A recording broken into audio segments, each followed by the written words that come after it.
Hello and welcome to my channel, or welcome back to my channel. My name is Jay and this is a web of classic tales. If you're enjoying the videos, please like, subscribe, and share.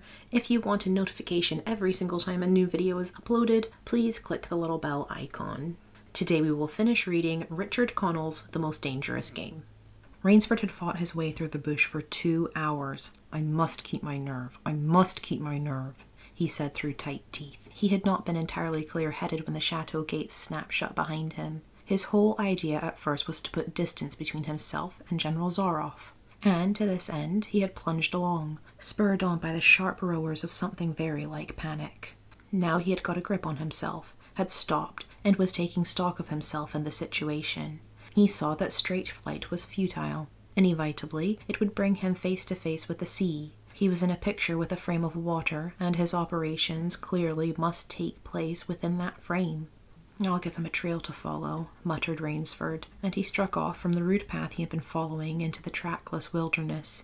He executed a series of intricate loops. He doubled on his trail again and again, recalling all the lore of the fox hunt and all the dodges of the fox. Night found him leg-weary, with hands and face slashed by the branches, on a thickly wooded ridge. He knew it would be insane to blunder on through the dark, even if he had the strength. His need for rest was imperative, and he thought, I have played the fox, now I must play the cat of the fable. A big tree with a thick trunk and outspread branches was nearby, and, taking care to leave not the slightest mark, he climbed up into the crotch and, stretching out on one of the broad limbs after a fashion, rested. Rest brought him new confidence and almost a feeling of security. Even so zealous a hunter as General Zaroff could not trace him there, he told himself. Only the devil himself could follow that complicated trail through the jungle after dark.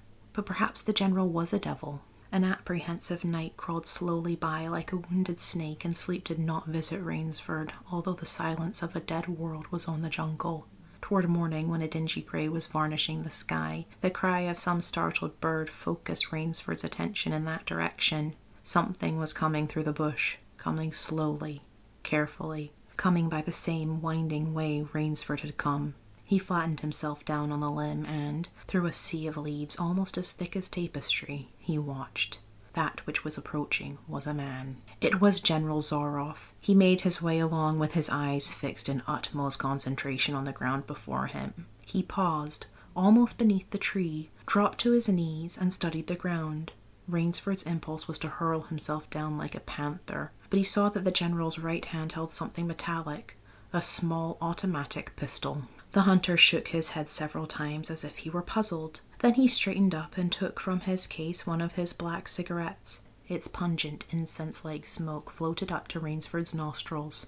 Rainsford held his breath. The general's eyes had left the ground and were traveling inch by inch up the tree. Rainsford froze there, every muscle tensed for a spring. But the sharp eyes of the hunter stopped before they reached the limb where Rainsford lay. A smile spread over his brown face. Very deliberately he blew a smoke ring into the air. Then he turned his back on the tree and walked carelessly away, back along the trail he had come. The swish of the underbrush against his hunting boots grew fainter and fainter.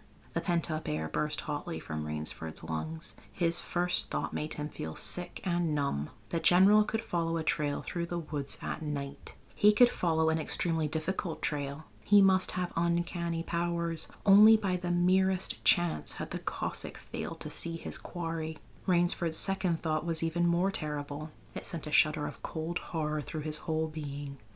Why had the general smiled? Why had he turned back?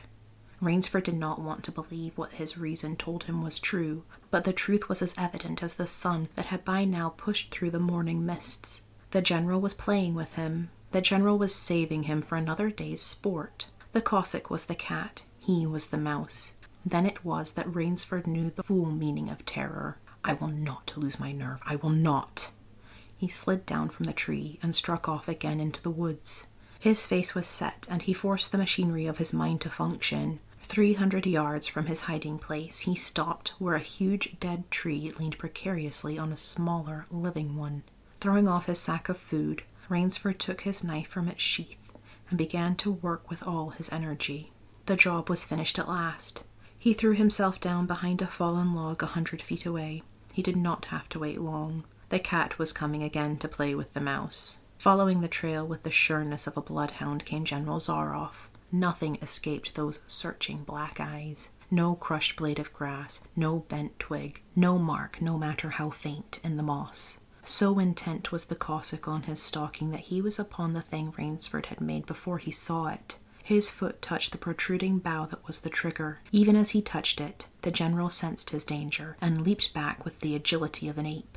But he was not quite quick enough. The dead tree, delicately adjusted to rest on the cut living one, crashed down and struck the general a glancing blow on the shoulder as it fell. But for his alertness, he must have been smashed beneath it. He staggered, but he did not fall, nor did he drop his revolver. He stood there, rubbing his injured shoulder, and Rainsford, with fear again gripping his heart, heard the general's mocking laugh ring through the jungle. "Rainsford," called the general, "if you are within sound of my voice, as I suppose you are, let me congratulate you. Not many men know how to make a Malay man-catcher. Luckily for me, I, too, have hunted in Malacca. You are proving interesting, Mr. Rainsford. I am going now to have my wound dressed. It's only a slight one, but I shall be back. I shall be back."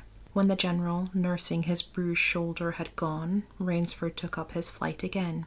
It was flight now, a desperate, hopeless flight, that carried him on for some hours. Dusk came, then darkness, and still he pressed on. The ground grew softer under his moccasins. The vegetation grew ranker, denser. Insects bit him savagely. Then he stepped forward. His foot sank into the ooze. He tried to wrench it back, but the muck sucked viciously at his foot as if it were a giant leech. With a violent effort, he tore his feet loose. He knew where he was now. Death Swamp and its quicksand.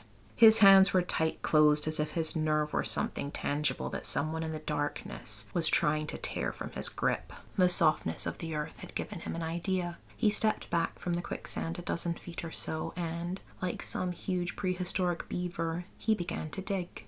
Rainsford had dug himself in France when a second's delay meant death. That had been a placid pastime compared to his digging now. The pit grew deeper. When it was above his shoulders, he climbed out, and from some hard saplings cut stakes and sharpened them into a fine point. These stakes he planted in the bottom of the pit with the points sticking up. With flying fingers he wove a rough carpet of weed and branches, and with it he covered the mouth of the pit. Then, wet with sweat and aching with tiredness, he crouched behind the stump of a lightning-charred tree. He knew his pursuer was coming. He heard the padding sound of feet on the soft earth, and the night breeze brought him the perfume of the general's cigarette. It seemed to Rainsford that the general was coming with unusual swiftness. He was not feeling his way along, foot by foot. Rainsford, crouching there, could not see the general, nor could he see the pit. He lived a year in a minute. Then he felt an impulse to cry aloud with joy, for he heard the sharp crackle of breaking branches as the cover of the pit gave way. He heard the sharp scream of pain as the pointed stakes found their mark.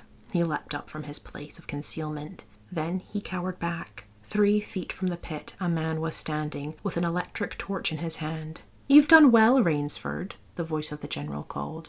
"Your Burmese tiger pit has claimed one of my best dogs. Again you score. I think, Mr. Rainsford, I'll see what you can do against my whole pack. I'm going home for a rest now. Thank you for a most amusing evening." At daybreak, Rainsford, lying near the swamp, was awakened by a sound that made him know that he had new things to learn about fear. It was a distant sound, faint and wavering, but he knew it.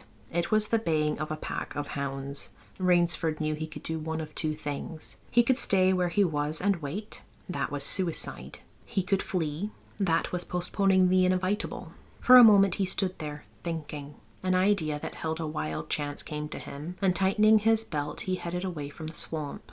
The baying of the hounds drew nearer, then still nearer, nearer, ever nearer. On a ridge Rainsford climbed a tree. Down a watercourse, not a quarter of a mile away, he could see the bush moving. Straining his eyes, he saw the lean figure of General Zaroff. Just ahead of him, Rainsford made out another figure, whose wide shoulders surged through the tall jungle weeds. It was the giant Ivan, and he seemed pulled forward by some unseen force. Rainsford knew that Ivan must be holding the pack in leash. They would be on him any minute now. His mind worked frantically. He thought of a native trick he had learned in Uganda. He slid down the tree. He caught hold of a springy young sapling, and to it he fastened his hunting knife. With the blade pointing down the trail, with a bit of wild grapevine he tied back the sapling. Then he ran for his life. The hounds raised their voices as they hit the fresh scent. Rainsford knew now how an animal at bay feels. He had to stop to get his breath. The baying of the hounds stopped abruptly, and Rainsford's heart stopped too. They must have reached the knife. He shinned excitedly up a tree and looked back. His pursuers had stopped, but the hope that was in Rainsford's brain when he climbed died, for he saw in the shallow valley that General Zaroff was still on his feet. But Ivan was not. The knife, driven by the recoil of the springing tree, had not wholly failed. Rainsford had hardly tumbled to the ground when the pack took up the cry again. "Nerve, nerve, nerve," he panted as he dashed along. A blue gap showed between the trees dead ahead. Ever nearer drew the hounds. Rainsford forced himself on toward the gap. He reached it. It was the shore of the sea. Across a cove he could see the gloomy grey stone of the chateau. 20 feet below him the sea rumbled and hissed. Rainsford hesitated. He heard the hounds. Then he leapt far out into the sea. When the general and his pack reached the place by the sea, the Cossack stopped. For some minutes he stood regarding the blue-green expanse of water. He shrugged his shoulders. Then he sat down, took a drink of brandy from a silver flask, lit a cigarette, and hummed a bit from Madame Butterfly. General Zaroff had an exceedingly good dinner in his great panel dining hall that evening. With it he had a bottle of Pol Roger and half a bottle of Chambertin. 2 slight annoyances kept him from perfect enjoyment. One was the thought that it would be difficult to replace Ivan. The other was that his quarry had escaped him. Of course, the American hadn't played the game. So thought the general as he tasted his after-dinner liqueur. In his library he read, to soothe himself, from the works of Marcus Aurelius. At 10 he went up to his bedroom. He was deliciously tired, he said to himself as he locked himself in. There was a little moonlight, so before turning on his light, he went to the window and looked down at the courtyard. He could see the great hounds, and he called, "Better luck another time," to them. Then he switched on the light. A man, who had been hiding in the curtains of the bed, was standing there. "Rainsford!" screamed the general. "How in the world did you get here?" "Swam," said Rainsford. "I found it quicker than walking through the jungle." The general sucked in his breath and smiled. "I congratulate you," he said. "You have won the game." Rainsford did not smile. "I am still a beast at bay," he said in a low, hoarse voice. "Get ready, General Zaroff." The general made one of his deepest bows. "I see," he said. "Splendid. One of us is to furnish a repast for the hounds. The other will sleep in this very excellent bed. On guard, Rainsford." He had never slept in a better bed, Rainsford decided. Thank you for listening. This has been Richard Connell's The Most Dangerous Game. I've been Jay.